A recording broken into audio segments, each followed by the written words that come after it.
안녕하세요. 레위기서 10장입니다. 제가 시작하기에 앞서서요, 성경을 묵상한다라는 것이 어떠한 것인지를 잠깐 설명해 드리려고 해요. 자, 우리가 성경을 묵상할 때는요, 제일 먼저 해야 될 것이 바로 예수 그리스도를 성경에서 찾아야 합니다. 그래서 첫 번째는 예수 그리스도 찾기예요.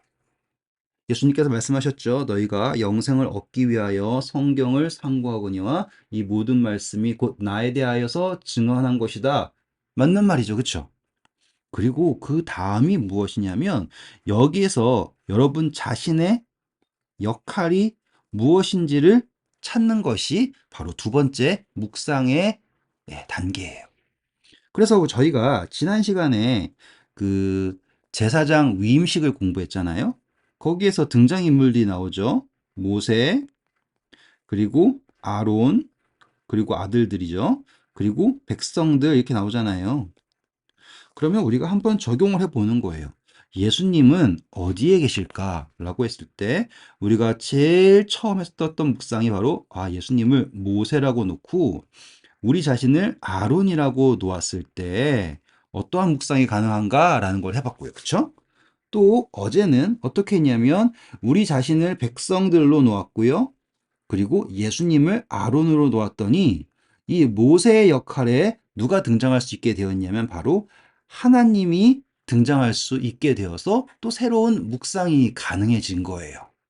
제가 이것을 왜 설명해 드리는지 아시겠죠? 성경을 묵상할 때 그것은 꼭 어떠한 답이 정해져서 그것과 다르게 묵상을 하면 그 묵상은 모든 것이 틀렸다라고 할 수 없다라는 거예요. 왜냐하면 저희가 이렇게 묵상을 하고서 끝나는 것이 아니라 이제 적용의 단계에 들어가거든요. 적용. 그래서 이 적용이라는 것은요.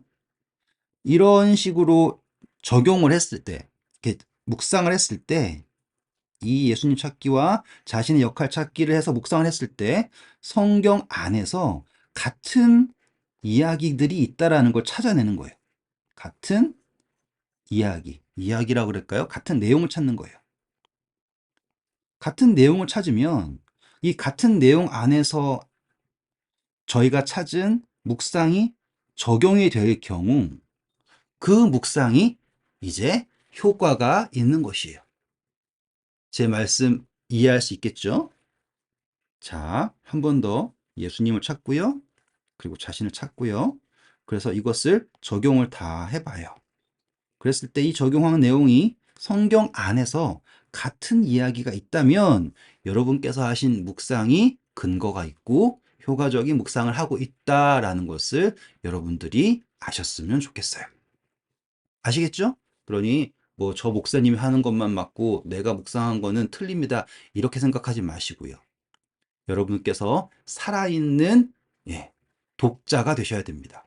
영적으로 깨어서 성경을 스스로 읽을 수 있는 독자가 되셔야지 남이 가르쳐 준 것만 듣고서 성경을 읽는 사람은 혹은 기계적으로 주문처럼 성경을 읽으시면 안 됩니다. 라는 것을 제가 말씀드리고 싶었어요. 자, 오늘 이 레위기서 10장은요, 아주 중요한 내용입니다. 한번 살펴볼게요.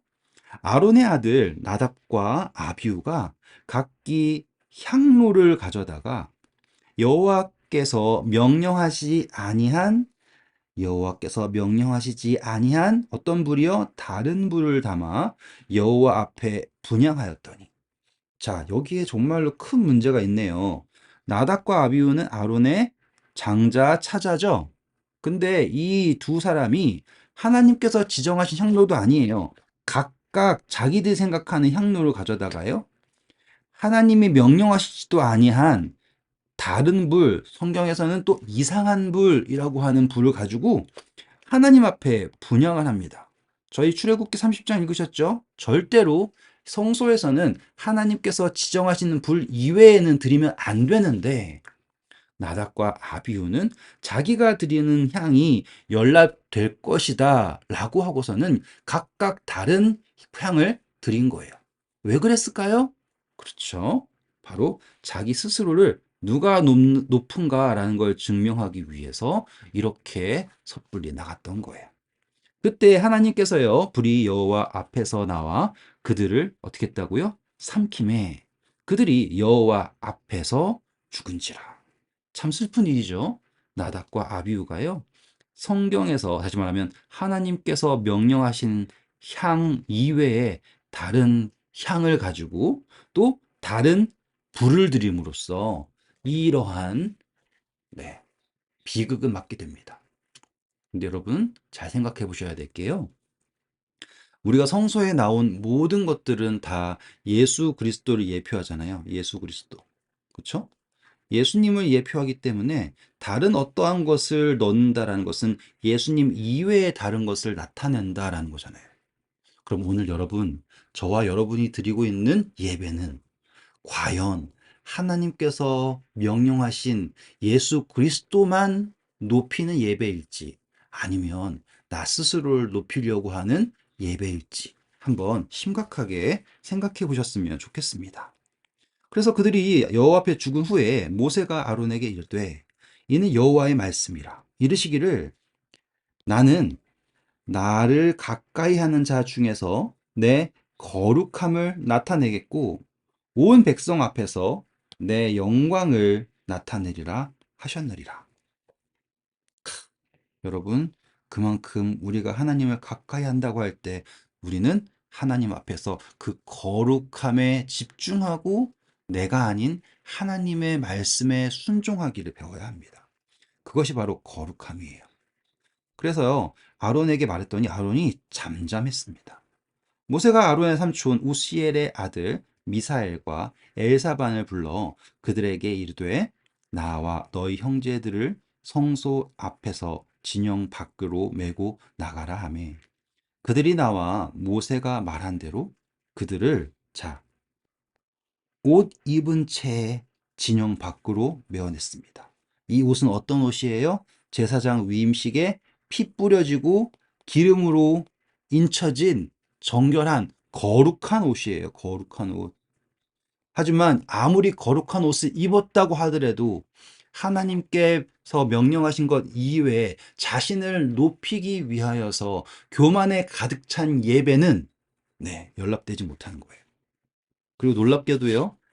불이 나와서 그들을 삼켰지만 그들의 몸은 타서 죽었을지 몰라도 이 옷은 그대로 있었다라는 묵상이 새롭게 나타난 겁니다.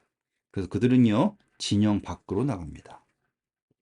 여러분 아시겠죠? 부정한 것, 성소에서 연락되어서 속죄되었다고 믿는 것은 다 진영 밖으로 내어가는 거예요. 모세가 아론과 그의 아들 엘르아살과 이다말에게 이르되 너희는 머리를 풀거나 옷을 찢지 말라. 이 이야기는 슬픔을 표현하지 말라는 뜻이에요.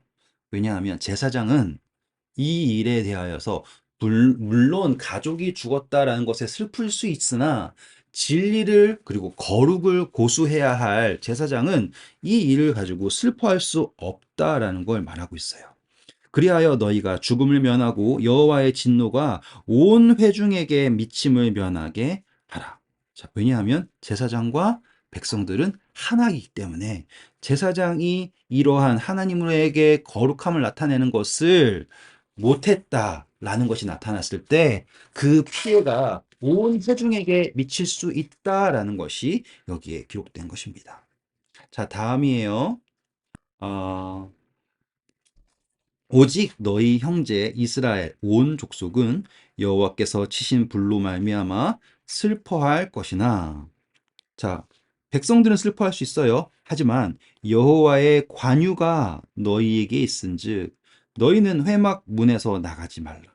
그리하면 죽음을 면하리라. 그들이 모세의 말대로 하니라. 자 관유가 너희에게 있은즉 그러면 나답과 아비후는 관유가 있음에도 불구하고 죽었다라는 거예요. 그러니 그 피 뿌려진 옷, 기름으로 거룩하게 된 옷, 그것이 우리를 절대적으로 지킬 수 있는가? 아니에요.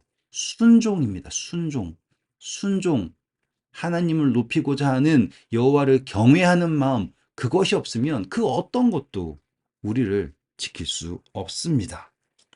8절이에요. 여호와께서 아론에게 말씀하여 이르시되 너와 내 자손들이 회막에 들어갈 때는 포도주나 독주를 마시지 말라. 야, 하나님이요. 지금 아들 죽었는데 갑자기 아론에게 술 마시지 말라라고 했다라는 것은 무슨 의미일까요? 네, 바로 나답과 아비후가 스스로를 높이고 그리고 하나님께서 명령하지 않은 향을 드린 이유가 바로 포도주와 독주를 마시고 취해서 그들이 그랬다라고 하는 묵상이 가능한 거예요. 그러면요, 놀랍게도요, 성경에서, 특별히 계시록에서 이 음녀가 주고 있는 포도주라고 하는 표현들이 나오겠네요. 그러면 그 포도주를 마신 사람은 어떠한 말을 할까요? 라고 하는 것을 우리 계시록 18장에서 한번 확인해 보시면 좋을 것 같아요. 그리하여 너희 죽음을 면하라. 이는 너희 대대로 지킬 영영한 규례라. 그리하여야 너희가 거룩하고 속된 것을 어떻게 한다고요? 분별하며 부정하고 정한 것을 분별하게 한다. 라고 하는 하나님께서 경고의 말씀을 주십니다. 11절입니다. 또 나 여호와가 모세를 통하여 모든 규례를 이스라엘 자손에게 가르치리라. 모세가 아론과 그 남은 아들 엘르아셀에게와 이다말에게 이르되 여호와께 드린 화제물 중 소재에 남은 것 소재에 남은 것은 지극히 거룩하니 너희는 그것을 취하여 누룩을 넣지 말고 제단 곁에서 먹되 이는 여호와의 화제물 중 내 소득과 내 아들들의 소득인즉 너희는 그것을 거룩한 곳에서 먹으라. 내가 명령을 받았느니라. 흔든 가슴과 들어올린 뒷다리는 너와 내 자녀가 너와 함께 정결한 곳에서 먹을지니 이는 이스라엘 자손의 화목제물 중에서 내 소득과 내 아들들의 소득으로 주신 것입니다. 그 들어올린 뒷다리와 흔든 가슴을 화제물의 기름과 함께 가져다가 여호와 앞에 흔들어 요제를 삼을지니 이는 여호와의 명령대로 너와 내 자손의 영원한 소득이라. 저는요, 이 이야기를 읽을 때 왜 하나님이 이 나답과 아비후가 죽고 나서 지금 남아있는 아들들 엘르아살과 이다말에게 계속 이 소득에 관한 이야기를 하셨을까라고 하는 질문을 갖게 되었어요. 여러분들은 어떻게 생각하세요? 왜 하나님이 지금 형제가 죽었는데 그 죽은 것에 앞두고 너의 소득이 이렇다, 너의 소득이 이렇다, 이것이 너의 소득이다 라고 강조하셨을까? 저는요, 아마도 이 나답과 아비후가 누가 높은가, 누가 더 대단한가 라고 하면서 자기가 이 모든 것에 이 영광의 소유권이 있다라고 하지 않았을까 라고 하는 생각을 해봤어요. 마치 사단이 그랬던 것처럼. 여러분들의 묵상은 어떠십니까? 자, 16절이에요. 모세가 속죄제 드린 염소를 찾은즉, 자, 이 속죄제 드린 염소를 찾았다라고 하는 건요, 이제 막 위임식이 끝나고 나서 얼마 되지 않았다라는 뜻이잖아요. 그쵸? 야, 이미 이 속죄제가 어떻게 됐습니까? 불살라졌습니다. 그때 모세가 놀랐어요. 왜냐하면 속죄제는 성소에 들어가지 않으면 어떻게 돼야 돼요? 제사장이 먹어야 되거든요. 그때 그가 아론의 남은 아들 엘르아살과 이다말에게 노하여 이르되 이 속죄 제물은 지극히 거룩하거늘 너희가 어찌하여 거룩한 곳에서 먹지 아니하였느냐 이는 너희로 회중의 죄를 담당하여 그들을 위하여 여호와 앞에 속죄하게 하려고 너희에게 주신 것 아니니라 했죠.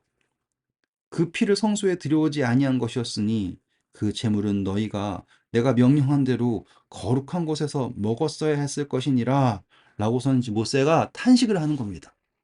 왜냐하면 지금 이 남은 두 아들이 하나님의 계명을 의도적으로 어겼다면 이제는 제사장의 대가 끈길 판국이에요. 아론의 두 아들이 죽었는데 이제 남은 두 아들마저도 죽을 상황이 된 거 아닙니까? 하나님의 말씀을 알고도 어겼으니까. 그때 아론이 말합니다. 아론이 모세에게 이르되 오늘 그들이 그 속죄제와 번제를 여호와께 드렸어도 이런 일이 내게 임하였거늘 오늘 내가 속죄 제물을 먹었더라면 여호와께서 어찌 좋게 여기셨으리요. 모세가 그 말을 듣고 좋게 여겼더라. 자, 여러분, 이 19절을 어떻게 이해해야 될까요? 아니, 속죄제는 분명히 먹어야지 되는 것인데 왜 아론이 속죄제와 번제를 드렸어도 이런 일이 생겼는데 과연 우리가 그것을 먹었다면 하나님이 좋게 여기셨을까? 라고 하는 이야기가 무슨 의미일까요? 네, 바로 이 이야기는 우리가 생각하고 있는 성경의 말씀을 행한다, 그것을 말씀 그대로 행했다라고 하는 것이 중요한 것이 아니라 우리의 마음 안에 있는 순종의 마음, 이것이 중요하다라는 것을 다시 한번 확인해 주는 거예요. 왜요?